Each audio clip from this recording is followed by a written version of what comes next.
You're about to discover 7 reasons you should seriously hold and reconsider booking your 2021 cruise right now. I'm Gary Bembridge. This is another of my cruising tips for travelers. Lots of people are getting very excited and enthusiastic about booking a cruise in 2021 as 2020 looks increasingly difficult for cruising. So they want some certainty, they want something to look forward. However, there are 7 things that I think you need to really think about and caution yourself before you rush into booking cruises in 2021, starting with this one. We don't really know how many cruise lines will actually survive into next year. That might sound a little bit gloomy. However, it's very likely that cruising is going to struggle to start in 2020 or maybe seriously delayed. For all sorts of reasons, with new rulings from the CDC in the US, lots of ports closed in Canada, Australia, lots of international travel bans, look like staying in place towards the end of the year, getting crew back onto ships once they want to restart. So 2020 is looking really tough. And we just don't know which cruise lines and how many cruise lines will survive. So there is always a risk if you book your 2021 cruise, some cruise lines don't survive this and you end up losing your money. In 9/11, which had a much shorter period before travels restarted again, a number of small independent cruise lines did actually go out of service. So really you need to think very carefully which cruise line and whether you want to commit right now until it's much clearer who is surviving into 2021. The really big cruise line groups, the Carnival Corporation, which includes obviously Carnival Cruise Lines, Holland America, Princess, Seabourn, AIDA, and a whole bunch of other cruise lines, including Cunard. You've then got Royal Caribbean, which includes, of course, Royal Caribbean, Celebrity, Azamara. You've got Norwegian, which is Norwegian Cruise Line, and also includes Oceania and Regent Seven Seas. Those have raised quite a lot of money in the market and actually are funding themselves and having liquidity, which takes them for at least towards the end of the year and into next year. So those groups may survive. However, the longer that the shutdown goes, we just don't know how many cruise brands there will be, how many cruise lines will survive. So really, you need to think really carefully because it's not business as usual. There's an enormous amount of pressure on cruise lines and cruise lines' finances. The second critical reason is the itineraries, the ships, the routes will probably, in my view, not run as advertised. If you think about it, the 2021 program was set a couple of years ago when it was business as usual. So all the ports were open, the regions were open, they knew how many ships they had new ships coming on. However, we just don't know which regions will open, when they will open, which ports will welcome back cruise lines, because some regions have been very hostile towards cruise ships and cruise lines. Some countries and states have been very hostile. We just don't know which ships will be in service, which regions will be open, which ports will be open. So one thing I think we can guarantee is that the 2021 brochure, the 2021 list of cruises, is probably not going to operate as expected because this was planned a long time ago. If cruise lines start laying up ships, taking ships out of service, they may keep them out of service to try and not have too much capacity out there.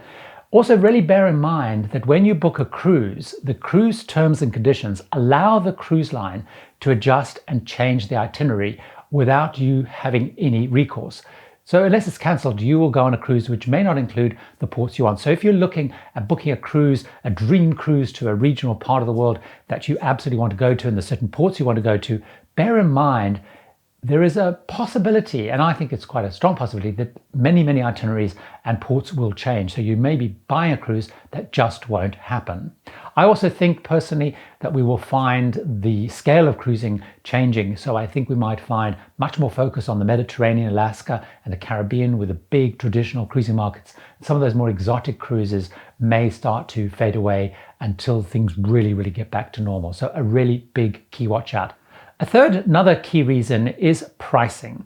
At the moment, as I've taken a look at pricing for 2021, is the prices are still very much built on what seems to be business as usual. So the prices, I think, are still pretty high because they're based on what the brochure prices were at that time. Now, at the moment, we're already seeing lots of offers coming along. So I'm seeing increasingly for 2021 cruises, although the fare hasn't changed that much, lots of benefits are being added on. So you might get extra onboard credit, or I've seen lots of deals where they're throwing in Wi-Fi, specialty dining, gratuities, all sorts of added perks and benefits to try and make a better value proposition.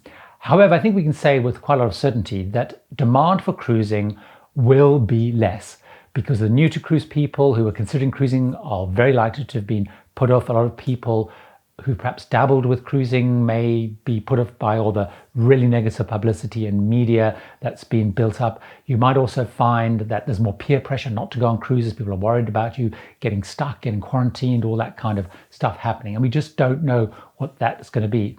So prices at the moment are still pretty high. I do think that a combination of all these factors is going to put a lot of pressure on pricing. I genuinely believe that there will be a lot of capacity next year, even if the cruise lines do constrict back what they're doing. There will be a lot of good offers and deals once this dust is settled, once they know they're back in operation, and when they can really assess how full ships are going to be. So by locking a 2021 cruise in round about now, you're removing the chance to be flexible and nimble as more offers and deals are available. You may disagree with that and you actually believe locking in is the right thing to do now. And of course, that's a decision that many people seem to be taking. One of the things that I've been thinking about a lot is what is going to happen to the onboard cost. So as you know, when you get on a cruise, you've paid the fare, but once you get on board, there's a lot of extra costs often come along. And I actually wonder whether many of those costs are going to increase significantly, driven by social distancing. What we know from what people are saying, it's probably unlikely that there's going to be vaccines until well into 2021, even on a fast track. Are they going to be widely available? So we're still going to be managing the whole virus situation. And a big key part of that is going to be social distancing. So as social distancing gets applied, think about the impact you're going to have on those extra onboard costs. First of all, there is a chance that cruise lines will sail with less people on.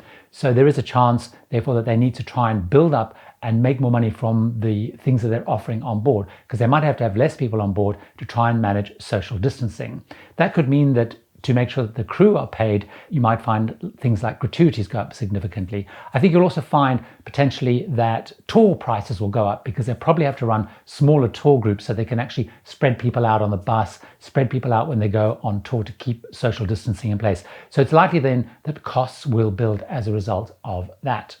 The other thing that may happen is actually transportation to and from the port to join the ship could be significantly more expensive. One of the big discussions at certainly the time of recording this is that until there is a much more testing process in place to screen passengers getting on, which probably needs to go beyond temperature checks, that there may be flights flying with social distancing. So at the moment already we're seeing, as people are talking about heading back into flying, that the middle seat may be kept empty, alternative rows may only be booked. And there's a lot of discussion that airfare prices heading into 2021 may be quite a bit more expensive. One of the other key reasons for not booking 2021 now is we don't actually know how cruising is going to operate. At this point in time, we don't know the rules and regulations around the whole cruising process. We don't know whether you're going to have to get a medical certificate, a vaccine certificate when that comes in, whether actually there's going to be much more advanced medical screening, which might involve testing you and doing a COVID-19 test before you get on the cruise, doing tests during the cruise. We just don't know what that whole process of ensuring that when people get onto the ship, they're 100% clear of the virus.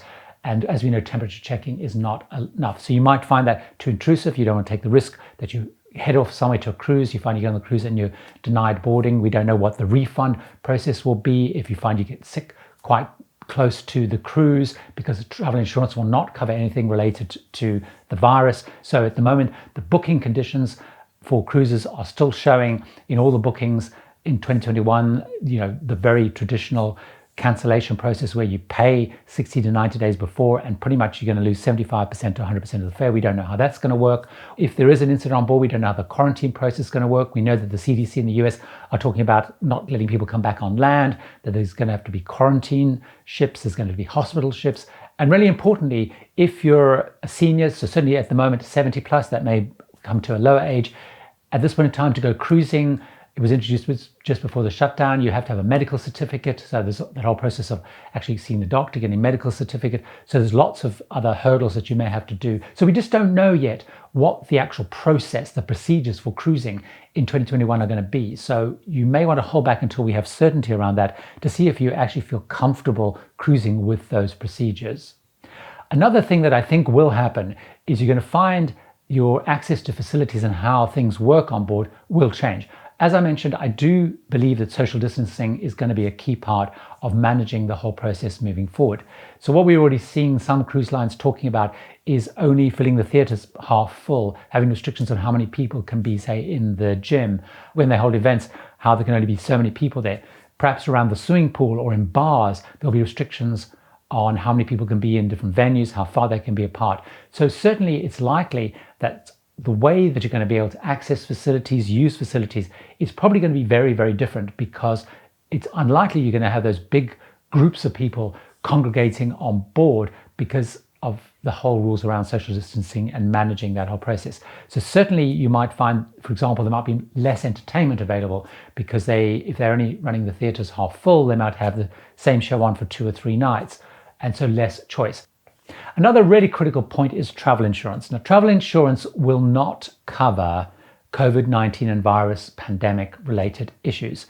So if anything happens on your cruise related to that, you need to be confident that the cruise line is going to cover that within what they are offering and what they're proposing.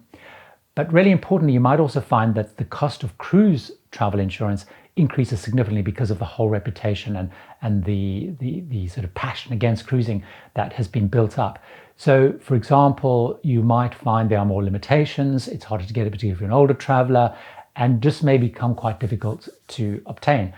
Whenever you book travel insurance, it's really important that you get and check that it has cruise cover, because there are quite a lot of extra costs with cruise cover, like Medivacs and different issues like that, which there's normally a slight premium. But travel insurance could be a challenge to get for cruises next year. And again, we don't really know how that's all going to settle and whether it's even going to be possible, because you don't want to be traveling without travel insurance in case you have some non-COVID related issue, because obviously the medical costs can be really high, you lose your baggage or anything that would normally be covered by insurance. It's very tempting to be booking a cruise for 2021 right now, because all of us, of course, are looking for hope and dreams and plans for the future once we're through everything that's going on. However, it may be a good idea to think about and pause a little bit before you commit yourself to 2021. You may want to wait until it's really, really clear and absolutely signed off by all governments around the world, all regions around the world, when cruising can start. We've seen, for example, the CDC in the US have a whole lot of criteria, and they're saying that cruising is going to not kick up for quite some time. In Europe, we're seeing the EU talking about closing their borders to foreign travelers to at least September, France saying to October. It means they're not going to be able to get crew back on the ships. Probably if you're a non-EU resident, you won't be able to join ships in Europe until then. So there's so much uncertainty. So why don't you really think about, is it worth waiting and seeing how the dust settles before you commit money that you may regret later? I have loads more tips and advice about cruising, so why don't you watch another one of those right now?